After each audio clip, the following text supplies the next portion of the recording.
And I am alive, talking about Daredevil Born Again, episode 4, 5, and 6. This is your warning.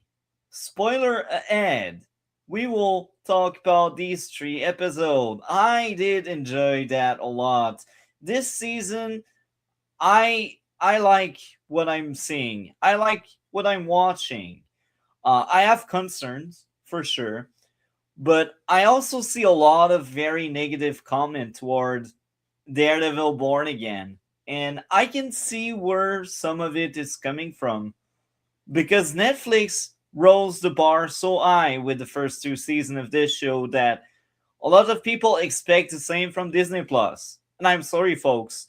Now I have seen most of the Disney Plus TV shows that are MCU related, and the Netflix days are gone. Anyway, let's get into the fourth episode. I will be doing something special because I was expecting to get the dragon on, and the dragon seems away. So let's get into it. Again, this is a warning. We are spoiling the entire thing. So episode 4 of season 2 is called Gloves Off. Dex lure a VTF, so the Anti-Vigilante Task Force officer, to dinner and destroys them. And I will start by saying that moment, that sequence with the diner, I liked it. That was a very good moment. So now the next thing on that episode, Mr. Charles confronts Fisk about delays in weapons being moved from Red Hook, but Fisk threatens him and asks for patience due to Daredevil interference. It's also kind of funny how he asks others for patience, but he cannot provide the same thing. It's the Fisk way. Um, Fisk has always been a great element of the Netflix TV show, and now that story repeats itself with Born Again. I think Fisk is a great villain. Um, and yeah, let's continue the summary of the plot of the fourth episode. Vanessa visits and McAfee agrees to support Fisk as long as Vanessa is by his side. So this is a seed for a future episode, and they were teasing at maybe having a Vanessa-led city. And spoiler, that won't happen. But again, we are talking about episode 4 right now, so let's continue about episode 4, foreshadowing the future of the Fisk administration collapsing on itself very soon. Murdock investigates the diner and finds Dex's apartment by Clinton Church. Dex plans to destroy Fisk to make up for destroying Murdock's friend, Franklin Foggy Nelson. Murdock tells him not to martyr Fisk, but Dex ignores him and escapes. So that fight they had in the apartment was great, and I thought the opening sequence with Bullseye basically bonding with the neighbors and all, that was fun. I think Bullseye is a unhinged character, and it's fun. I can also say the same about Fisk and what he does in episode 6, but I think Bullseye is something. I think he is one of the highlights of these first few episodes. Uh, Bullseye, I cannot think of any other actors filling that role in the future, because what we got right now is the perfect Bullseye, to be honest. So now let's continue. Um, so now Page convinced McDuffie to record the testimony of Christophe Sava, the Northern Star first mate, and Angela Lee's recording from Fisk, other prisoner, to BB. Fisk wins a public boxing match at Fogwell's gym, while his fixer Buck Cashman destroys Savannah to remain YouTube friendly. Vanessa attends the boxing match against Fisk wishes. Dex arrives and destroys the anti-vigilante task force officer. Vanessa shoots Dex as he throws a glass ornament which Fisk shatters with his winner's belt. Daredevil stops Fisk from ending Dex and the two escape. A shard of ornament hits Vanessa in the head, causing her to bleed and collapse. That moment, that moment, let's talk about it. So, as I was watching it, I didn't realize what was going on. I really realized in the following episode. And the reason is they were teasing Vanessa to maybe taking over a role, a bigger role, and becoming more important. So I suspect this is what we call a red herring, and I fell for it. Now, episode 4 ends, Vanessa gets shards in her head. Shocker. That episode had such a great ending, and I was so excited about episode 5, and I felt like the show was back at being great again, like the first two seasons. Oh, hello there. Welcome to the stream. We are talking about Daredevil Born Again, as the title says. But now let's get into my review of this episode. Episode 4 is great. I'd say most of this season is great. And I can see a better season. Season 2 is far better than season 1. Because again, I feel like we are back at being similar to Netflix. I still believe the first two seasons of the Netflix show are far superior, but this season I had a blast. So now let's share the reason why. I already mentioned some of the things I wrote in my notes, but I also thought Wilson Fisk outbursts of anger. It's always fun to witness, and the characters and their interaction were very fun. Now, there's only one issue I had with episode 4. The only episode or the only issue I had with episode 4 would be the dialogue between Miss Fisk and Governor was not so great. That was one of the biggest issue I had with that episode. As much as it was important moment and it was good because it was a red herring, I think the execution of it wasn't so great. Uh, so we got a dragon backstage coming. There we go. Welcome, dragon. Right now, Yes. Sorry, I should have punctually said I wasn't feeling well because technically, since streaming later screws with my other stuff, yeah, this month has been a stream later, so I'm working into the night kind of thing. So sometimes I used to not be good at the north of noon. And lately it's been my sleep pattern. I didn't feel well enough to wake up at before sometimes 3. It's like I couldn't wake up. And suddenly before you're supposed to stream, I said that felt like bad. But yes, you're still on episode 4, aren't you? yeah. So the dialogue between the governor and Miss Fisk wasn't so great. I thought that red herring foreshadowing Vanessa taking a bigger role. I enjoyed it, but again, the execution and the exchange itself, it really felt like Disney Plus, and Disney Plus sucks. But overall, that episode was great. I think Bullseye is amazing. The action in the show is great, and I just like this season so far. I think this season up to that point is almost on par with Netflix. Uh, it's better than season 3 of Netflix, and I say season 2 of Born Again is better than season 1. And episode 4 is again something I really enjoyed in the action. It was action driven, and I feel like episode 5 was a lot more drama in character building, and episode 6 has a mixture of both. But episode 4 overall, I give a 9.9 out of 10. And So you give episode 4. Sorry to. I know you're usually pressed on time. So episode 4 is the boxing match.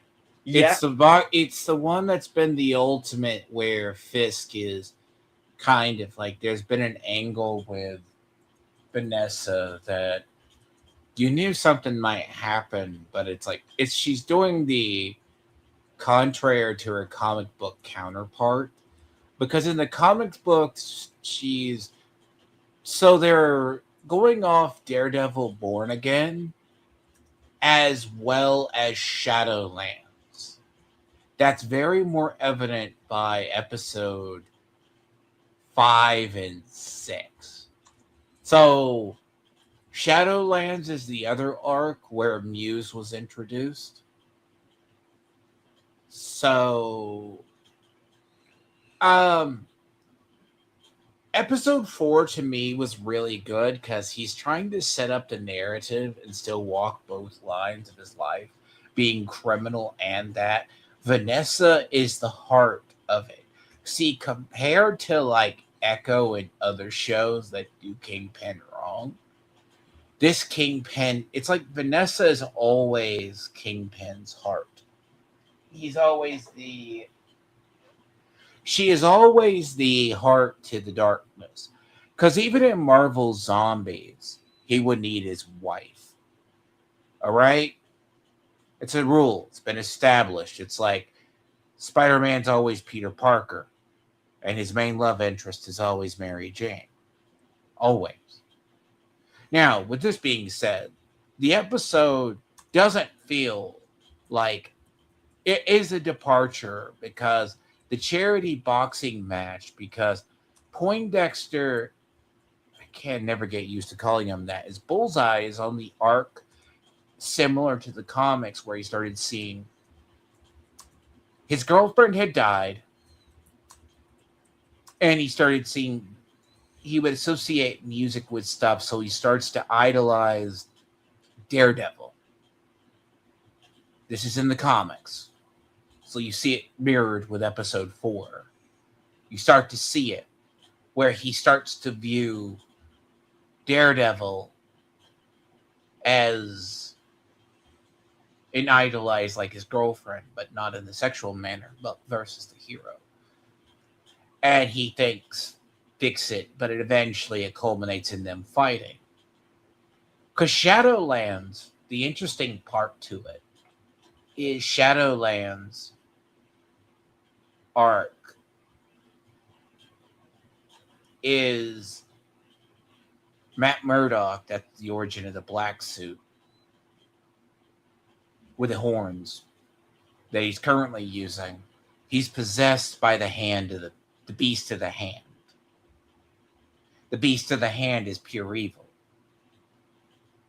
Now, save that for episode 6, because that's a part to how the arc ends, is how I think it's gonna, how they want to play it.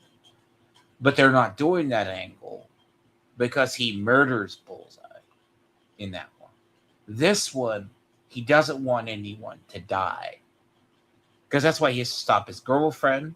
Because you're noticing in episode 4, at least episode 4, 5, and 6, that was set up in about the prior, they're mirroring Fisk's interaction with Vanessa, with Daredevil's interaction with, sorry if I forget her name because I'm terrible with it, the blonde, aka Kate.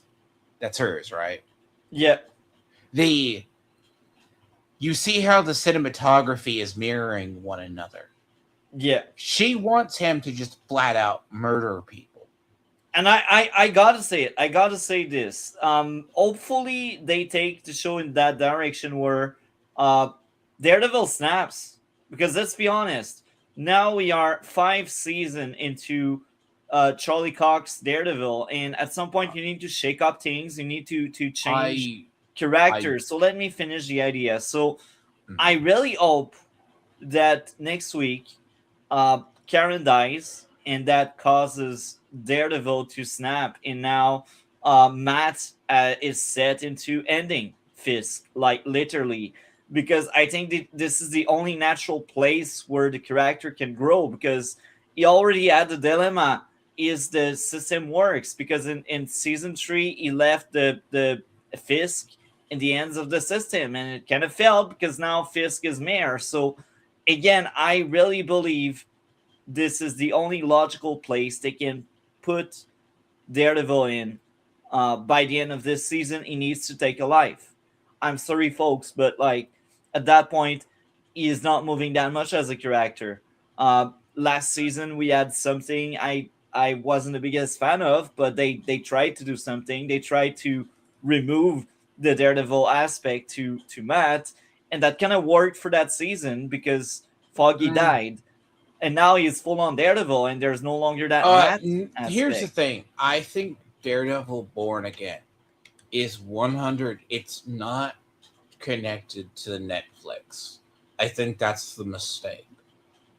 It is I don't. connected. I'm It's sorry, using but aspects. there are so many hints at stuff that happened in the Netflix. It is connected. Well, It's no. a What the spiritual writers are follow up. doing. What the writers are doing. Let me say this. Here's the thing with Daredevil Born Again. Karen It's took Wilson life, my friend. okay. No, you're talking about they're hinting at a past, which is probably I would have to go back and watch the Because entire. Karen took Wilson life in season 1. So you're looking at like the Netflix universe. It's kind of like Star Wars and the extended universe, right? The Marvel. Sorry, I'm But combination. I'm telling you, they are heavily hinting at this is a sequel, non-sequel. This is Okay, I think there is writers this is interpret. Netflix season 4, and There this is is Netflix season 5. they're testing the waters because they're trying to see it. Because the show is definitely on par. It's violent. It's already said they're going to not pull punches anymore. They are going to kill people. It's not like people are just getting murdered. It's not like Bullseye was not. I can never call him Poindexter because in this particular timeline or universe, Fisk killed his girlfriend. So he wants revenge on Fisk. That's his whole motivation of going against Fisk. But in episode 4, it goes back to the prior where he says one act will bring absolution. Because interesting enough, the preacher or the preacher guy or the priest guy is the guy who's the axe vigilante, I believe. If I remember him, they showed him in season 1. He just hasn't been doing it in a while. The idea is episode 4 sets up the boxing match. But he also knows Poindexter, aka Bullseye, will be there. And Bullseye tries to shoot eventually Fisk at the end of the match because he just dominates the thing. But at the same time, Fisk is having issues managing both of his lives. He basically nearly murders the other boxer in the ring. And then, because he's trying to do it, because like there's a duality of the man. Even though his wife is pure evil and wants him to go, like they're trying to set up a narrative that Vanessa is his heart, Kingpin's the dark one, which is the opposite of the comics, which Kingpin balances the nature. The assistant, that's the media director in the comics, takes over for him and runs for mayor. But it's also the plot that the mayor doesn't like Fisk. Remember that for a later episode. But Fisk thinks he has control of everything. So at the boxing match, he nearly kills the guy because he has these flashbacks. loses his temper, then the bodyguards step in because you're setting up this narrative that of extremes. See, Miss Sparkles was telling me that another person reviewing it doesn't like Kate or like the little white tiger girl. I'll get into later, and in the later episodes, it's more evident. I think Kate is Karen. Daredevil doesn't want to kill people. He doesn't want anyone to die. You say Kate, but that's Karen. Karen, sorry. Yes, I'm terrible with names. Look, names ain't my strong suit. If I watch something about 15 times, 100 times, I might remember it. I feel you, man. I'm better with visuals. So she is based on being the girlfriend of it. She's rather extreme. Now, they have it that she's also starting to like the Punisher's ideas more. But, yeah, that's also part of her growth. But I think she also being the same for seasons now, many seasons. So you got the point to the boxing match. Cue the thing with BB being there and the other guy. Poindexter is basically killing people left and right because Bullseye's whole thing is he can basically weaponize anything into lethality. That's kind of his whole niche. Like he's not a metahuman. He's just a supervillain that with reflexes that knows how to kill people and disable people. That's his whole thing. It is actually also he is possibly like Daredevil's Joker. I mean, that's why like Shadowlands comic he kills him. And he doesn't think he kills him. But see, they're not going to use the hand of the beast. So, but they're also adapting parts of Dark Reign. Dark Reign is where Fisk was mayor post the Void blackout incident. So now that we talked quite a bit about episode 4... I'm almost done. On the last part of episode 4, the penultimate thing, the fight, the end of the episode always goes into the next episode. It's like Westworld. So, Poindexter gets shot by her, by Fisk's wife. Right as he chunks the snow globe or little glass thing and it gets lodged in her head. Yeah. She starts to bleed out or have a mini brain aneurysm. It breaks Fisk. Daredevil drags Poindexter away because he's been shot near his heart or near fatally. So the episode sets up, I would say 5 is a drama, but it's more introspective drama. But it sets up a confrontation because Bullseye believes killing Fisk will bring absolution. Because one act of absolution would clear him. If that makes sense. Yeah. He also thinks but he inadvertently takes out Vanessa.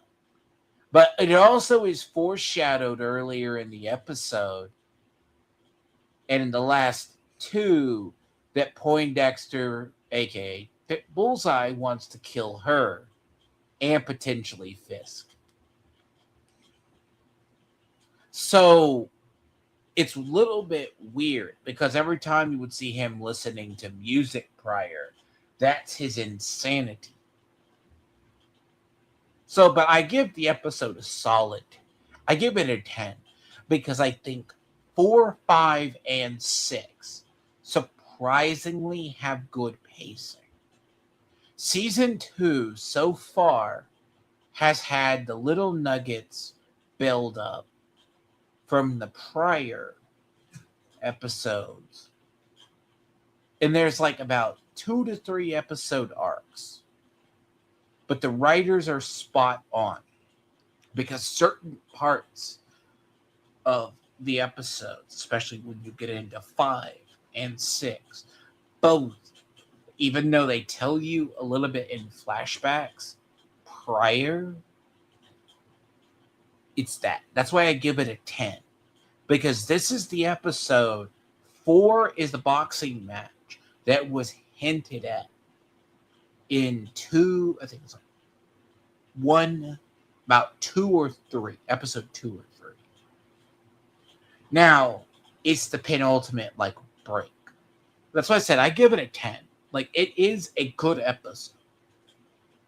So.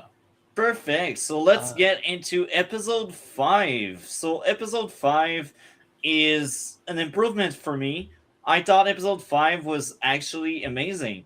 And I think that episode was on par with some of the best things we had in the first 2 seasons of the Netflix show. And maybe that's the hot take there, but again, I think that episode had something going on there, a theme of mercy, and that was very enjoyable. So I will let you start on that one because I just started on the I other go a one. bit low. Okay, so let's you start on 6, by the way. So episode 5, I kind of see I've been having to do gaming on other channels and started Crimson Desert, so it ate into anything. I was like, fuck, Wednesday, both I had to review. I knew last week. And then I looked at it, I was kind of, and see, even though I do spoil myself to a degree, I happened to like catch a stream. They're like, Vanessa dies. I'm like, even if I say Vanessa dies, how they set it up is good. Because it's set up with Fisk rushing her to a hospital. She's not quite bleeding out, but she's damaged in the side of her head.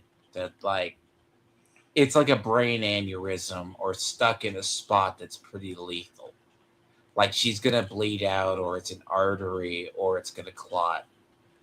And it basically is going through an arc where Fisk is like, he's distraught. Fiscal is not the word for it, but you could see he's strained because Vanessa is his heart. Vanessa is his kindness. Because the show is setting it up is that Vanessa is his reason for being. That's why when she good. dies, he lost all reason, and he is just crazy. There's a part where they're also doing in this episode, in wake of it, you're seeing the side-by-side 3 montages. You're seeing Poindexter, aka Bullseye, is being dragged through the areas as... Now, if I criticize it, I don't know why the Vigilante Task Force is looking for them directly after the fight, or how they know where everybody is going. Okay? It's a little bit weird, like plot convenience-wise. But the message is, because it ultimately comes out because Daredevil tried to throw Poindexter off the roof, and he survived, and he looks at that as God telling him, or some divine force telling him that he needs something. See, Vanessa's also starting to see white light. Now, I don't know if you know this trope, because there's several subplots. Like, Daredevil's trying to save Poindexter, even though Poindexter killed Foggy out of sheer whatever. Now, that comes to a head in the episode where he says, what about Foggy? And he nearly chokes the life out of Poindexter in the underground. But Vanessa's also seeing white light, basically hinting that she's dying. She's in a coma in her head. This is the cinematography at work. Fisk, you think it's Fisk remembering how they met. It's mirroring at the end of the episode. Eventually it gets through this part where that eventually Daredevil gets Poindexter to Karen, and Karen, along with the White Tiger's aunt, sister, saves him. But Daredevil also has to stop her from shooting Poindexter in the head, which she just wants to end it. It's a very weird thing that he's having a fallout with her. But the biggest thing is about Vanessa waking up, like how they met with the portrait of the thing on the canvas that's in the hideout. And then there's a flashback. She is seeing it because Fisk is her one reason for being. Because she was asked by, I think, one of the other ladies, I think it's a therapist in the prior episode, why are you with him? Because it feels right. I think that goes all the way back to season 1. Because I don't remember having therapy in season 2. No, it's the woman that was attacked by a muse that Matt was dating. Yeah, I know. Yeah. But again, that was a season 1 thing. But they're doing. It goes 2. back to season. Yes, but she's also been having horrible flashbacks to Muse attacking her. Yeah, so true. They do the B plots and the C plots very well, but this is also on top of the advisors, Burke and God, I can't think of the other guy's name, the one BB's dating. Like, he knows that he loves BB, and he knows BB is the person doing the videos, but he's also trying to protect her. Because in this episode, too, he deduced that he was part of Regiment 22 of the SAS, or whatever, and he had to do things. This is where you're starting to see the B cast really shine, too. But the Vanessa plot's the big one, where the doctor eventually saves her and she's active. She starts to reflect because she can't tell what's the difference between her being in the coma.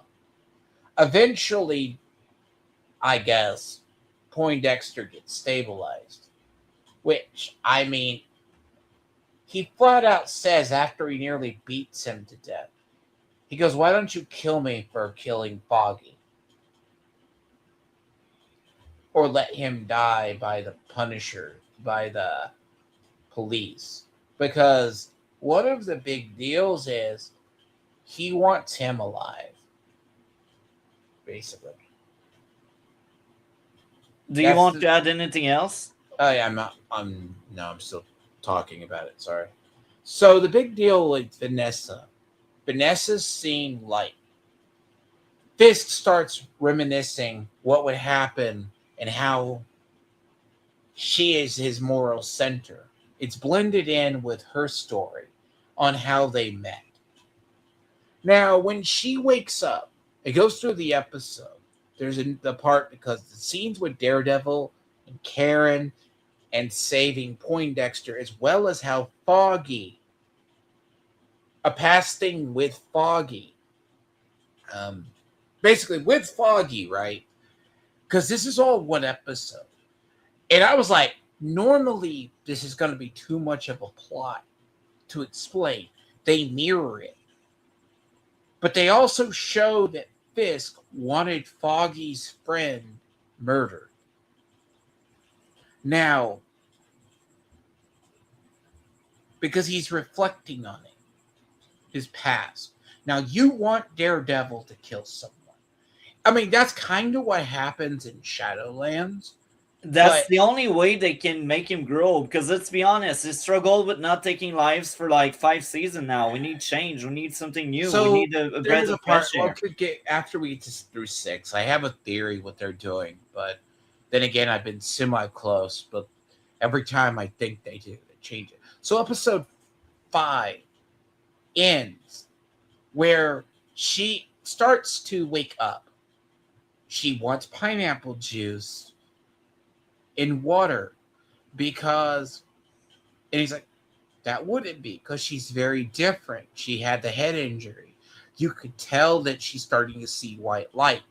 That's kind of like if you remember a show like Supernatural, people are close to death. Usually, if you're seeing it, they're having near-death visions. She's and having... Yeah. And they repeat that scene several times to let you know there's something wrong. Literally, So they were foreshadowing something. It's the were, near-death experience. She's in her head. They were very good. They were very good at telling you there's something wrong with her. Like, the thing, it's one of the biggest foreshadowings. But, like, me saying Vanessa dies, it's like, how is she going to do it? She wakes up, has it, tells the story, then she literally has... They tell the story on hinting how they met. And then she has a brain aneurysm. Literally has a brain aneurysm and straight up dies. But she almost has the weird memory issues or memory loss. Like, why did Fisk scare the nurse?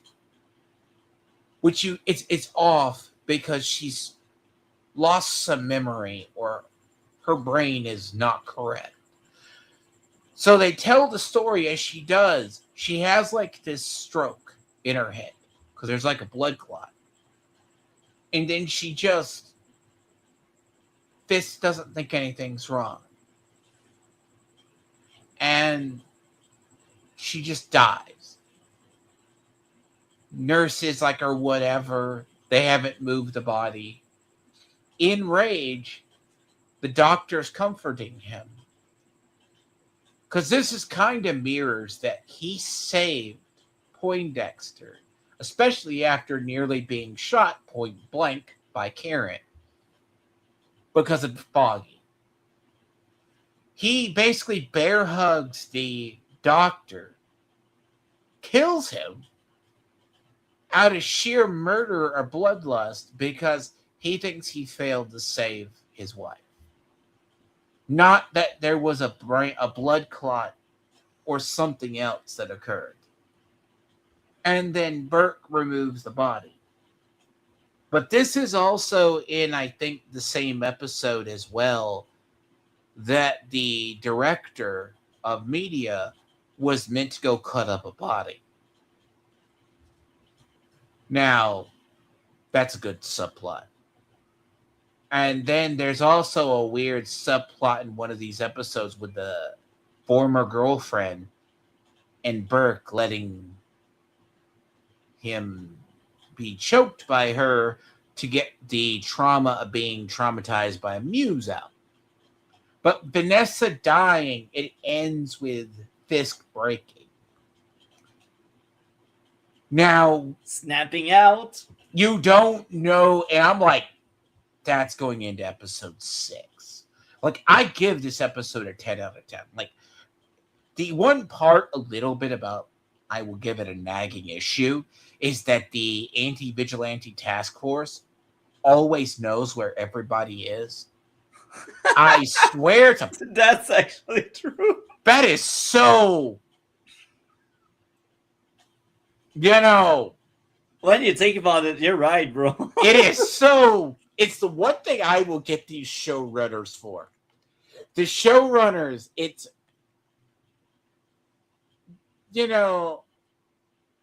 good. Unless someone's snitching, right? It's kind of like when we talk about The Boys. It makes sense in the culture of The Boys or the season. Homelander, people who see Homelander and the Starlighters report them. You know what I mean? Yeah. But, in this universe, there is no reason. Because the cooks in the Chinese kitchen would have reported Daredevil, right? Nah, yeah. They didn't. But it's setting up the confrontation between Fisk and Daredevil. Now, you say he has to kill someone. I think that this continuity is akin to the Netflix, but I am also thinking that this is using the Netflix show, but it's also it's surprisingly violent as well as adapting other things. It's like saying the Netflix universe happened, soft retconning or using stuff, and then going with it. Because you see it towards episode 6. Because that's why I said I give this a 10 out of 10. Because the near-death experiences, you know something's wrong with Vanessa. It's mirrored by Poindexter. I can never call him that. I call him Bullseye. Basically, that's Bullseye. They call him Poindexter. Even Miss Sparkles was like, why do you call him Poindexter? But the concept is he's basically absolution and like just let him die because he knows Fisk is going to get him and kill him. And they're talking about what would happen if Vanessa dies. And he said he would turn the city upside down towards both. Now, this sets up episode 6. Because there's several subplots. I'm like, okay, how are you going to weave this together? Because the B plots weave into always. The A plots follow the A plots. The B plots follow the B plots. So... do you want to add anything on episode 5? As I said, I give it. It's a really good episode. So I guess that's my goal. Episode 5, I think, again, I will repeat what I already said. It's one of my favorite episodes, even when you count Netflix. It's clearly the best episode Disney has produced. And I will also say this. I thought the reporter, so BB was very fun, and she's entertaining. That'd be sad if she ends up dying, but that would also make sense because like she ran after it. But her being the leak was kind of obvious from the get-go. And hold on, before I forgot, there is a big thing because part of the plot that has the media guy is that she shows up to the hospital and finds him at the hospital. Like, there are setting up her for her arc.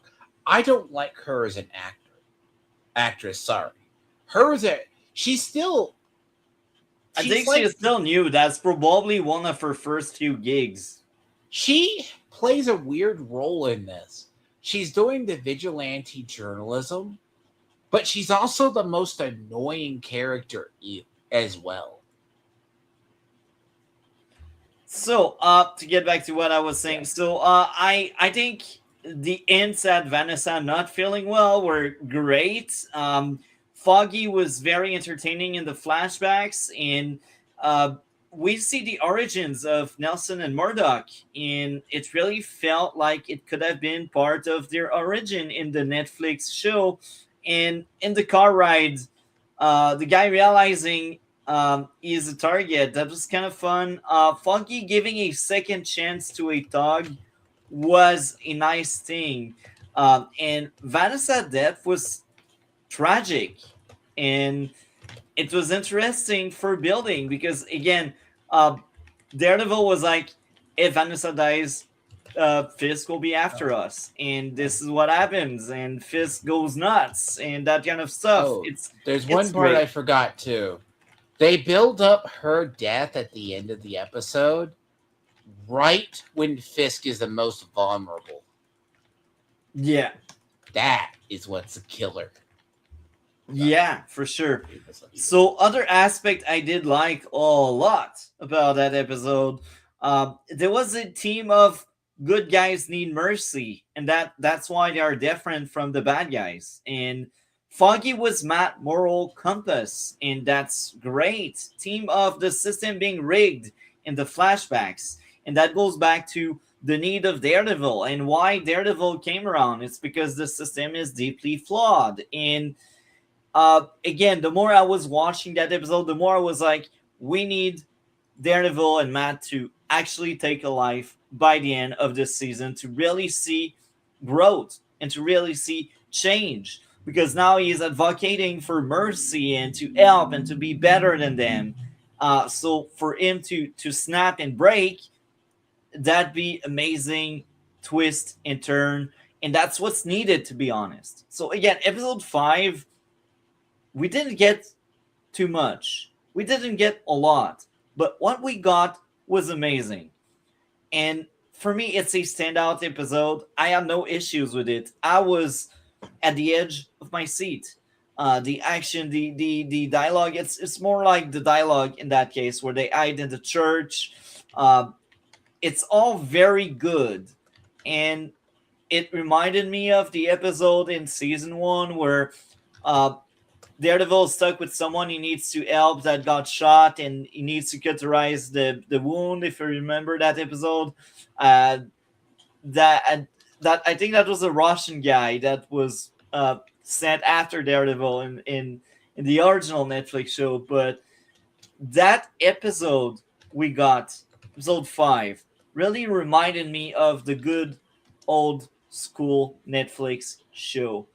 Um, Again, it's the best Disney Plus has given us. And I don't have a lot more to say because I just had a blast. Everything was great. And I will give episode 5 a 10 out of 10 as well. And again, it's one of my favorite episodes in the entire show. It's the best episode from Disney Plus, and it's also a top tier along the best of the Netflix days. So I guess now we can segue to episode 6. So So let's talk about episode it. 6 is there's something, and I want to go back and watch it again because the CIA guys realizes that Fisk crossed him. Now, in response, this is in response to Vanessa's death. He's becoming more ruthless, which he's out. It's mirrored in the thing in City Hall, where because the confrontation is going to come around because it's roughly in the same night as the death of the wife or within after, because we don't know the exact time frame, because now the person is going to pull support because the governor is now trying to basically get the black woman, the The aide, lawyer. no, the aide, Oh, the age, you're right. the aide that was to run for mayor. Now, the thing about it is the governor, like Fisk didn't want to kill the governor, hurt the governor, and because he knows it's bad. There's also this thing of the CIA guy then turns around telling some stuff to, because you forget that I didn't know who the guy was that wanted him to smuggle the weapons. Basically, that was a CIA guy. For like all through season 1, I'm like, something's up with him. But he's the government, like, so he gets Fisk, and he turns on Fisk or goes to the governor. There's a scene, and I need to go back and see if I remember. He makes a phone call to one of the governor's aides or something like that, because that's why the governor pulls the support. Now, there's this big confrontation at town hall. Protesters alike. The anti-vigilante task force guy gets found out by the big one. He's eventually shot later on. That kicks off and allows them to do live fire. They're going to blame it on there. But there's a big thing in the reflection there, because Daredevil, at the same time as this is going outside, they show the thing on a projector. Because you know something's up. Like, I know they're going to get caught. I'm like, so Karen's going to get caught. Something's going to happen. The guy who was the young officer is being set up to be killed by the head guy of the task force. I'm like, but how are they going to kill him? And that's a plot later that kicks off. But Daredevil and him fighting, like, Fisk knows that Daredevil snuck in there. And the real conversation is, why don't we both leave the city? Now, this is hinted at in Shadowlands. And that was a great idea. Trying to find a peaceful way. That felt like a hero talking. Because in Shadowlands, Fisk leaves. There's an arc where Fisk leaves. Okay? Same with Shadowlands. How about we both leave the city? Because at the end of Shadowlands, after he's cleared of the Dark Chi, which is the beast of the hand, the show's clearly not using the hand. So that's the ninjas that resurrect the dead, etc., etc.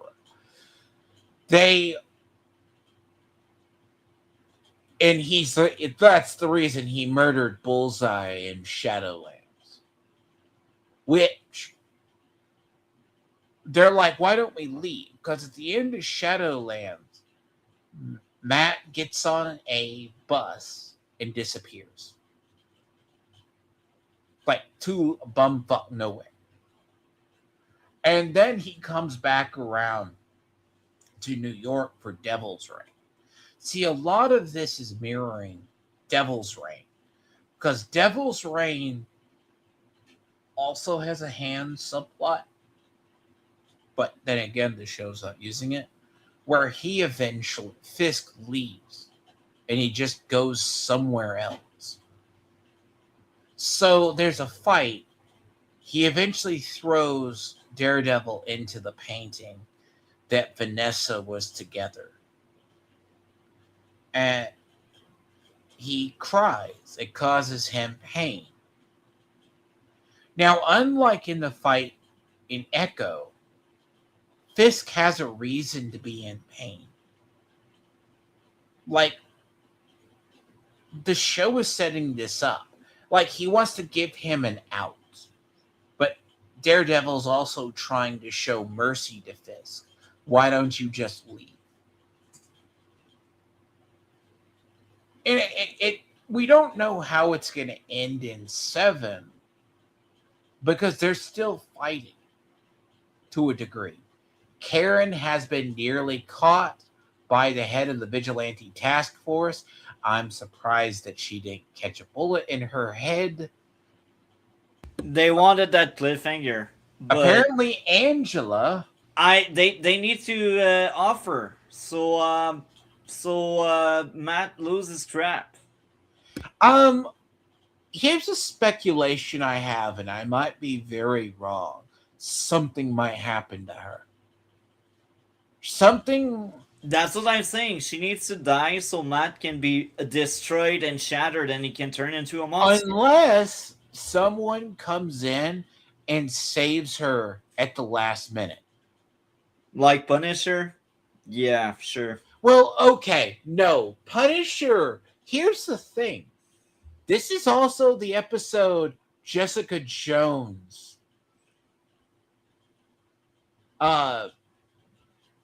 returns too. And she's got a kid. That was surprising. I'm going to give this episode a lot lower because I didn't like Jessica Jones on The Defenders. I've always thought she's a subpar character, even in the Netflix show. She was amazing. On that, okay, we will she's disagree. better in there, but I never liked her in the Netflix show. And I'm thinking, and I think back because they're going to write her as a flat Mary Sue. Because it goes to the idea, I go, how are you going to introduce her? She's apparently playing with a detonator, and she leaves a grenade, let her daughter play with it. That's very Disney. That's why I say I have to lower a rating for this episode. Because Jessica Jones hasn't really been hinted at 100% being around. And when they do it, she's a Mary Sue.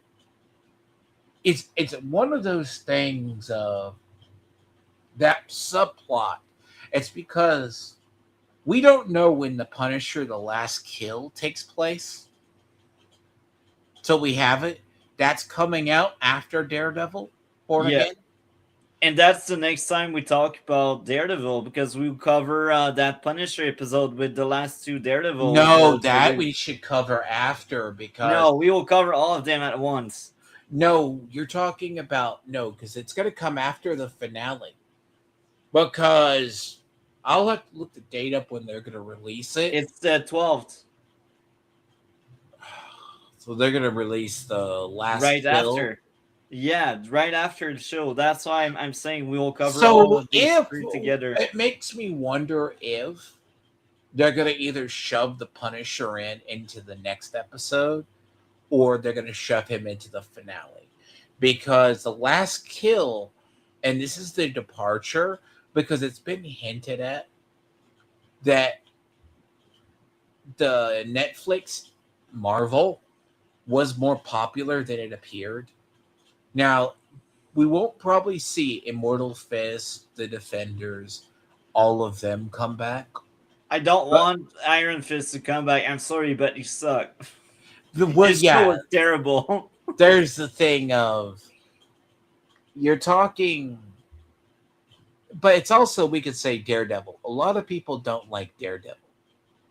That's the trick. Daredevil Born Again is getting murdered in the ratings because some of the character arcs. Because it's not that Karen. I don't mind Karen as much. I think a lot of people just hate Disney because it's far left. Okay, Disney hate how they do girl bosses. Like, but I don't hate anything Disney. I'm telling you, like... No, I said they hate the way they do girl bosses, they do female characters versus the male. Because, like, it's like every time you see Angela, right? Or you see a woman that has, like, the one that should be White Tiger, which is the sister of the guy, not his daughter. Because the daughter is pure much of a brat every time she's been on screen in season 2. I disliked her role in season 1. Now, the interesting part is it has Angela nearly hurt. That's how she gets caught instead of, I don't know why you don't move the body. And then that's how that ends. Like, they have it where she has the gun pointed at her. Now, that's going to be a key moment. Either she, in the next episode, is going to be murdered, or someone comes in and saves her. Hopefully she dies. For Matt's because remember, I like the character, but like I feel like she didn't move Angela's bleeding out too. Yeah, because this is set up because the guy that betrayed the anti-vigilante task force got shot, and they blamed it on a vigilante. Yeah, and it was like, because he has the go-ahead to use whatever force he feels needed. And that's to create a false flag situation. Especially in wake of the resist Fisk thing. Now, that's why live ammunition's being used. But they're not. And then there's a brawl. They're kind of shooting people. And I mean, this is like, I mean, realistically, people are armed to the nines, but the cops would still be overwhelmed.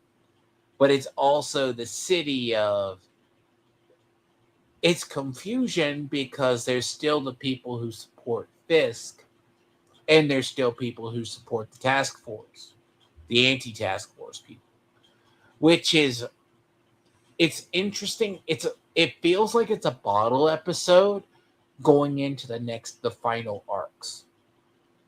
Because notice as well during the fight with Kingpin almost stops from choking the life out of Matt.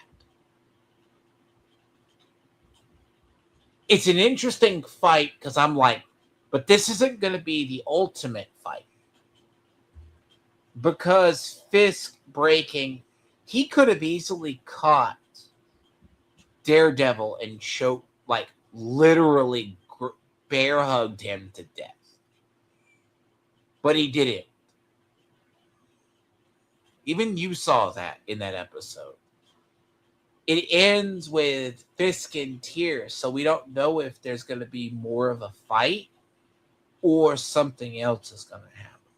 And I give the episode, look, I give it a 9.5. Because, look, the task force plot has always been, it's getting worse. The task force is just there. The writers writing the show use the task force as this weird thing. Because even at the parting shots, they're showing the task force going through the city and they instantly know where everybody is. So I conclude with that. I give it like let's say a 9.5 is generous. Look, I hate the task force subplot. It's so stupidly and it was done bad. It should have been done with the Punisher in mind. But that's a rant for something. So I guess are you done with episode 6? You're good. Yeah. Okay, so I will say this. It was my least favorite episode in this bunch of 3 episodes. I thought the pacing wasn't so great. It was my biggest issue with this episode. I really feel like this episode didn't need to be like what 48-minute, 50-minute. I strongly believe we could have cut a good chunk of it, like 10 to 15 minutes. I thought they really dragged it on very long, especially in the house of Fisk assistant with BB. Now I get it, like that scene with BB, that was to give her growth into deciding to not really leak information anymore. That was nice growth, and that was also a nice touch of him being like, I cannot protect you anymore. So now we truly see him for his true color, and the same goes for BB. Now we see that BB and the guy care for each other now, and I really enjoyed it. But I think parts of the exchange with the mother and parts of the exchange in that house went on for too long. The Karen thing went on for too long in the basement with Dex. The debate over turning him over or not. I really thought this episode was a bit too long for its own good. Outside of that, well, I think we had great story elements. Again, Fisk ended the Doctor after he showed his unhinged side. That was fun. Like Jessica Jones' cameo was very entertaining. The argument over taking lives was kind of cool, but again, it goes back to what I said. We need Matt to take lives at the end of this season. He needs to break apart, and he needs to change. He needs to evolve into something else. This is the only logical step you can take with the character. Now, the other thing is, again, BB growth into not leaking things anymore was very nice. The full chaos at the anti Fisk rally was amazing. The fight Daredevil versus Kingpin was really great, and Daredevil saying we can both leave. I enjoyed it. It felt like a hero trying to find another way than violence. And it felt like a trope with Disney, but here it felt right because Daredevil tries to show mercy. Daredevil tries to find a way without taking a life. But then Kingpin rejects that. So that goes back to what I said. At some point, you need to take action, and the growth of Matt should take him in a very, very dark spot. Uh, that's the only thing I see should happen. And again, this episode, I don't have a lot more to say, but I will say this. The guy in Fisk office trying to protect BB also made sense. And Karen Page taking a dark turn also made sense with her character, her background, her history. She was always very much aligned with Punisher, but now she basically talks like Punisher, and that's the Karen way now. And she has a lot of growth, and she's changed, and she's grown into something else. And I really like that episode, even if it's my least favorite. I will give a higher score than you, and I will give this episode a 9.7 because again, the pacing is the only issue I had, and I think this episode was a very good episode, setting up the penultimate. I am excited about episode 7 and 8, and hopefully they don't drop the ball. Because if they don't evolve and change Daredevil, I will be disappointed. The season will be a failure in my books if they don't evolve Daredevil into something else. Um, anyway, these were my thoughts on episode 6. My favorite was 5, my least favorite was 6, and the 4th episode was right in the middle of these 3. And I am excited about next week for episode 7. Now, I guess this is the outro, my friend. Let me say I'm gonna say this. I believe. Okay, I'm gonna hint at this. This is like when they're talking about Avengers Doomsday, they're kind of invoking Secret Wars. That's a whole drip marketing that's happened. Secret Wars 2015. But we don't know if that's how they're going to play into it, right? But with this show, they're using the premise of it, calling it Born Again. The Born Again plot had Matt being an alcoholic. It's originally from the 80s, all right? It's from the 80s. It's almost as old as me, because the original story arc for Born Again was literally the late 80s. Yeah, that's like why I was like, oh God, they're going back that far. But the funny thing about this actually is they're also hinting at Shadowlands where he might snap and kill someone. But there's also the part where at the end of Shadowlands, he talks about leaving the city, in which he does. He disappears at the end of Shadowland comic run after a big fight, and then Fisk eventually sets up that he goes to work and take over the Hand in Daredevil's absence, which sets up Devil's Reign. In Devil's Reign is where he becomes head of the Hand, and then it marked the return of Daredevil to Hell's Kitchen. Now, the thing about this show is I don't say it's similar. Like, we can make predictions, but they're using parts of the comic, but some of the writers closing the argument out, not argument, but season out in the various arguments that have been done is going to be key here. They got 2 more episodes. They bottled themselves to 8. They're saying there's no guarantee that the Punisher part is actually going to play a role. We know the last kill. I don't have any hopes for what I see from the last kill. I'm walking into it with a floor of expectations. The floor. because the Punisher reflecting on why he kills people and he acts out of vengeance, he's suddenly going to have a change of heart, and they try to basically put it back into Daredevil because I don't like, I'm going to be honest, the subcast in the show of Jessica Jones just suddenly coming out, Mary suing everything, or Punisher comes in and saves him. Oh, he shoots the one guy who has his comic counterpart, the head of the task force. A lot of these are mirrored, and it's Shadowlands, Devil's Reign, and you can find the comics for this. Like, it's not like they're bad. They're legendary for a reason. But it also set, but there's other parts. Like, we'll have to see how they handle the finale. They set up a really good execution. They set up a good plot chain. It's the execution.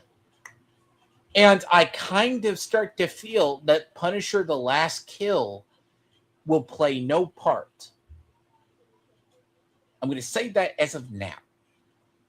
And Multi might disagree with me or agree with me. I feel it's a trap. I think that's the bait to see if a Punisher series can be done. I agree with that. But I don't think it's going to play a part in Born Again. I think it will be a sequel, my friend. Anyway, yes. What do you have going on your end of the internet? I have next week in about 4 days, let's say 4.5, I have Diablo 4's new season. That's gonna be the expansion is coming out. And then I will have more Crimson Desert. I mean, I'm working through it. I gotta do some stuff off stream, but amazing. So I will ask you this. Right after the stream, send me the reaction we are doing tomorrow.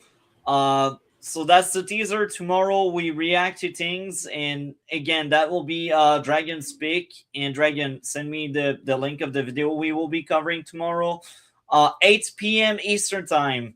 Outside of that, well, next week, Splinter Cell, the original game, and Monday, Casino Royale only stream because I wanted in-depth discussion about the movie compared to the book. Tuesday, I got the All Along in WandaVision. And Wednesday will be the Juicy Michael movie.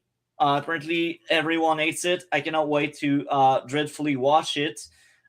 Thursday, we may have another React stream if the Dragon is available around 5 p.m. And next Friday will be The Boys. Outside of that, well, thank you for watching. We are reviewing, we are gaming, we are doing so much. And with this, we are out. See you tomorrow for the React stream.